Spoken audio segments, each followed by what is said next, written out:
Hi, everyone. This is Alex. I welcome you to my little chit chats about this, that, and the other, about spirit or God or Jesus or prayers or a myriad of things. Today, I'm fortunate enough to be sitting under one of my son's creations in 1987. He had a day off when he was visiting in New York, and he went to the museum and got the Picasso poster of the Yellow Lady. And then he came home and built it and won a purple first prize, it was blue ribbon for all the crafts at the State Fair of Texas under 18. He had a whole bunch. Every year he would make a new piece. So this is something he did, and he layered glass on top of glass on top of glass in the Tiffany technique. So you would get a different array of the color and the dimension of the stripes of the table coming off of the panel. So I'm just really proud of him. He has an incredible gift, and he's let me share this today, so I'm really happy for that. I often talk about things that people talk to me about, and so often I see odd and unusual, high energy exchange. Different things happen, kind of supernatural sometimes and kind of bizarre. So I thought I'd just share a few of those with you today so you can understand how you can really receive your own spirit gifts. Then the thing to do is pray, ask, and He'll bring those to you. He'll custom tailor them to you. It'll be great. I once, maybe the third year when I was in Indiana, I went to a lady's home, and I was reading her, and then I used psychometry, which means you take the object that belongs to the person and you just touch the energy. Sometimes it's better if you close your eyes and just feel your way through. You might hear a song title, you might see a color. Red would be angry or sex.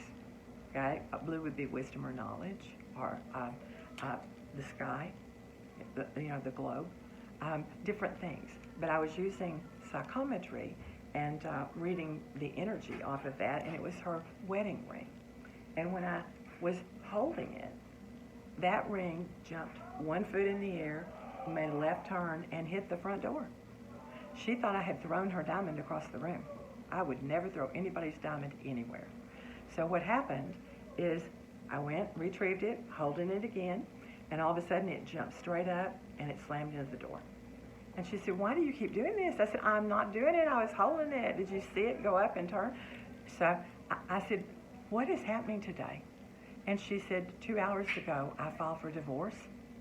And the movers, as soon as you leave, within 15 minutes, the movers will be here. I'm moving out. I said, "So your wedding ring is hitting the door. So you're out." So the energy, the vibration of the heartache, the disappointment, any joy you could muster together to change your circumstances, friends coming to help you, all this high energy is causing things to move in a different direction and things to be more intense. Okay? But the thing about it is you can feel things or see things. The very first psychic reading I ever gave, I had been praying after my husband passed away. In Florida, I said, "God, give me wisdom, give me knowledge, give it to me now." And in 2 weeks, I knew what people were thinking. So it was freaking me out. I'm asking not to be in people's thoughts. I don't want to judge it. I don't want to know it, any of those things. So I was driving along with my mother-in-law that I rescued from the nursing home. I kept her a year and a half with Alzheimer's and sundowners, where people get worse at night. They become more fearful. So that's another talk, another time. But I'm just saying I was doing those things, and when I started picking up these signals, I was taking my little mother-in-law that was once an alcoholic, and now she just liked strawberry-soaked pancakes. So we were going to go down to the restaurant that my husband ate in for 10 years, 5 days a week, and people knew that my husband had passed away. They'd known him for years. He just worked down the street. He coffeed there. But anyway, I was headed to the restaurant, so I hear conversation 1, 2, directly behind me, 3 and 4. And they were at completely different points in their conversation, 4 completely different individuals. And I'm sitting there going, in Jesus' name, I rebuke and bind the demonic forces. I don't want to pick up the wrong thing. Please, God, if I'm losing my mind, help me out. So we get all the way down, 30 miles, 30 minutes, to the little restaurant. I get my mother-in-law out. We're going down the main aisle of the restaurant. We pass at the exact point in time, 30 minutes, 30 miles up the road, conversation 1, 2, 3, and 4. Exactly where they were when I first heard them. That pretty much freaked me out. So I kind of put that on hold for a few days, and finally, I asked God, and he said, that's precognitive thought. I've given you the gift of being able to read people's thoughts. I said, I can't imagine how that could help me or them. No offense, God. But, like I say, it was pretty intense, and it was graphic. If somebody died in a fire, you would see that. Kind of like the little boy in Sixth Sense, only not for a purpose like that plot. But at the same time, I sat down at the table with my mother-in-law, and the waitress came over, and I've known her before, and I said, I'm getting so psychic today. And she said, really? Tell me something. And I said, well, she had a little apron on for her ticket book, and I said, give me your ticket book. So she handed me her ticket book, and it was so red hot, on fire, just paper tickets. I dropped it. When I bent down, I said, God, what is hot? And he says, only 2 things, Virginia, anger and sex. I said, God, I'm not asking her if she had sex. No, thank you.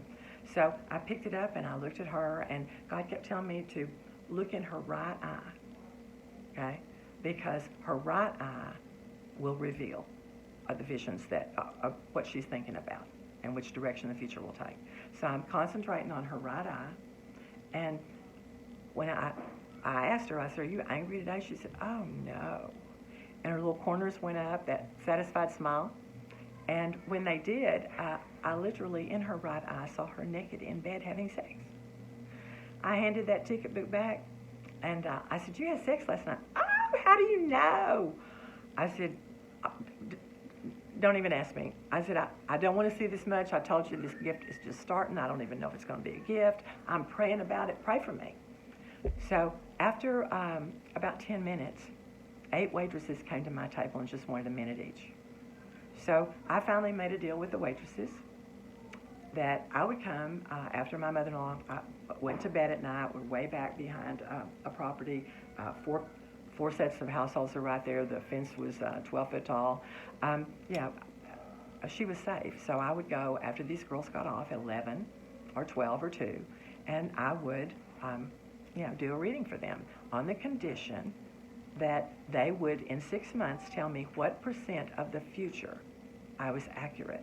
I had no way to tell. Telling the past and confirming that in the present, that was easy. But I have no % of accuracy. I used to work for accountants. I like accuracy.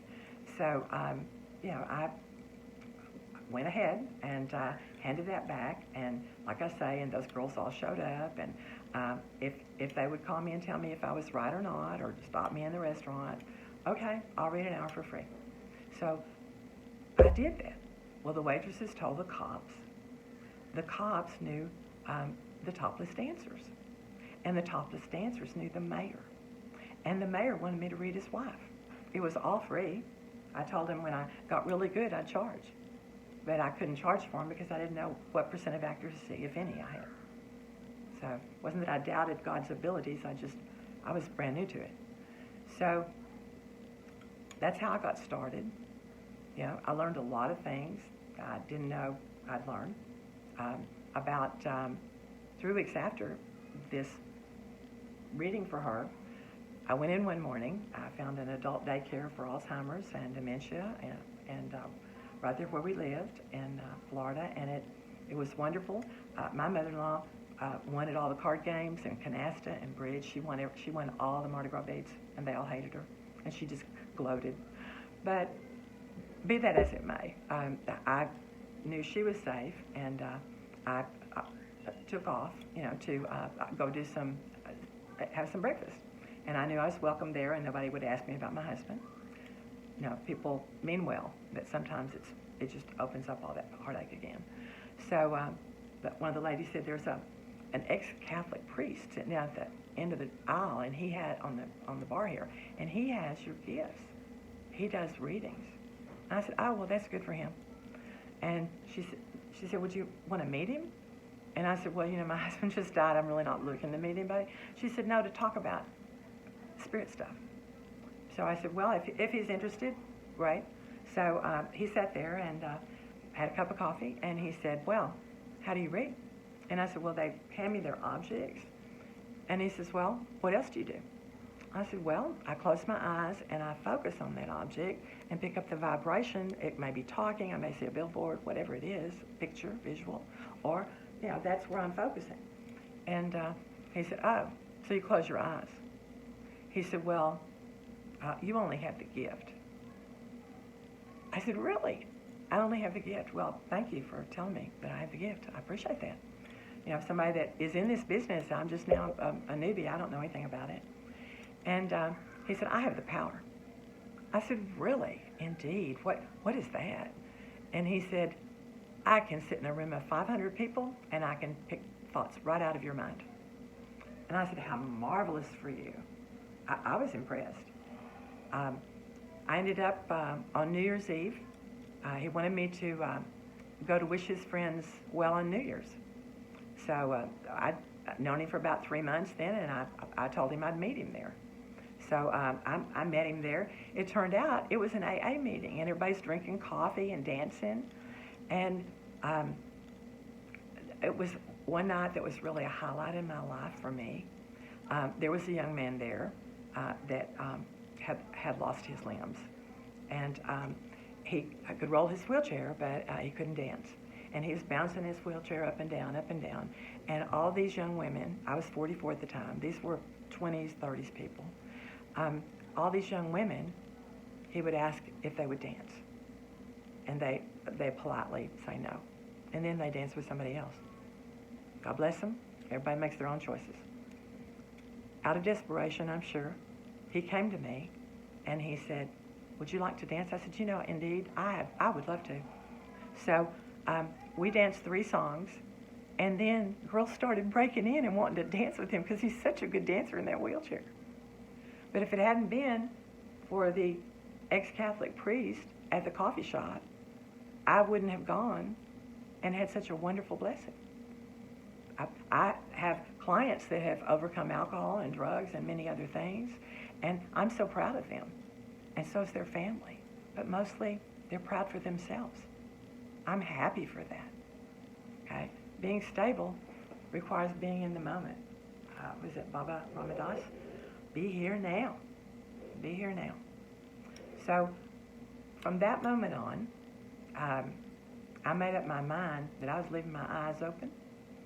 In the future, I'd sit in a room of 500 people, and I'm going to be able to connect as God wills it through that. He asked me, he said, well, would you consent to driving by and circling my mom's condo? I said, why would I want to drive by your mom's condo? He says, well, it's out the beach, and I need to get her a Christmas present, and, or some present, birthday, something. And I said, yeah, I have to go in my own car. He said, sure. So I did. Followed him around there, went back to the coffee shop, and he said, what'd you pick up? And I said, that commercial on TV that's where they have the iced tea pot now?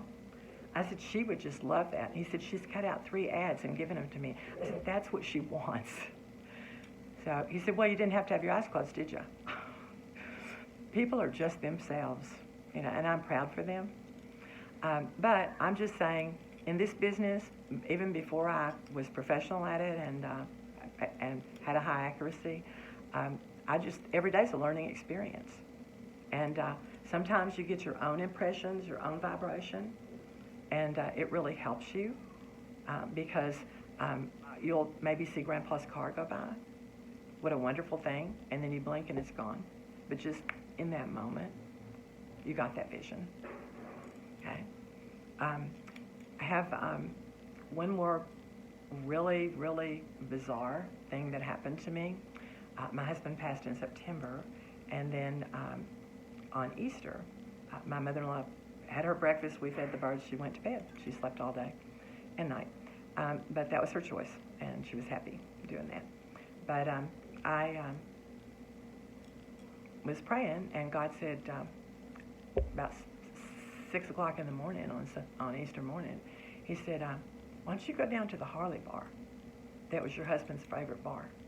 Open front, Florida-style bar. And I just started laughing. I said, oh, yeah, God, nothing I'd rather do than go down to the Harley Bar. I don't know anybody there. What am I going to talk about? You know, I'll look like I'm slumming. Not that they're slum, that I look like I'm whatever. I just didn't want to look like that. And God said, go on down there, go about 10 after 7, and I'll serve communion to you. So I'm just going, you know, God, I believe everything. I believe everything you ever did, everything I ever read about, but this is really odd. He said, just go to the Harley Bar and I'll give you communion. So I drove down there.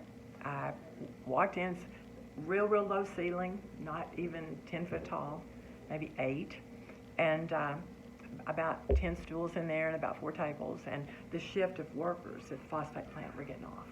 And they were all coming to have a drink. So I walked in, and the bartender said, hey, where's your hubby? And I said, oh, he passed away. And oh, I'm so sorry. He says, well, have you had breakfast? I said, no, I haven't had breakfast. He said, well, here, I've got a Big Mac. So he crunched up a Big Mac, and he threw it to me, and he poured me a glass of wine. He said, Happy Easter. So I'm like, okay. So he asked me what I'd been doing, and I'd seen him before. My husband and I had a drink there about once a week. And so he said, what's going on with you? Do you ever hear from him? And I said, no, I wish I did. I don't ever hear from him. But I said, crazy enough, I've been getting kind of psychic, and I've never done that before, and it kind of freaks me out. I'm not afraid of it, but it's bizarre to me. And he said, oh, yeah. He said, I grew up in Holy Rollers. He said, they have that Pentecostal gift, those gifts of the Holy Spirit. I'm like, oh, that's just exactly what my sister had told me when this first started happening. I called her back in Texas. She said, yeah, 1 Corinthians chapter 12, verse 8 through 10, the gifts of prophecy, word of wisdom, discernment, gift of knowledge. But still, sometimes you just don't have the confidence when you're first starting things. So, as a matter of fact, the